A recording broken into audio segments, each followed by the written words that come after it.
Good morning everyone. পুৰি বনাবৰ কাৰণে কুমলীয়া গৰম পানী দি আটা মাৰিলোঁ। আটা মাৰি পেলাই এতিয়া মাৰাটো হ'ল, এতিয়া পিচ পিচ কৰি লাডু বনাই আছে বিলিবৰ কাৰণে। ৰিফাইন তেল অকণমান সানি লৈছোঁ, পুৰিটো বিলি পেলাই ভাল হয়। পুৰি বনাবৰ কাৰণে লাডুকেইটা এয়া বিলি আছোঁ।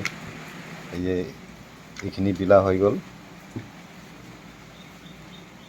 পুৰি বনাবৰ কাৰণে লাডুকেইটা পূৰা বিলি লৈছোঁ আগতে।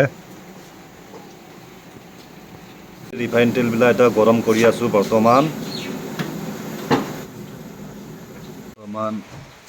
পুৰিটো পুৰি আছোঁ আৰু এইখিনি পুৰিবা আছে আৰু এইখিনি পুৰা হৈ গ'ল। মোৰ পুৰা হৈ গ'ল বৰ্তমান।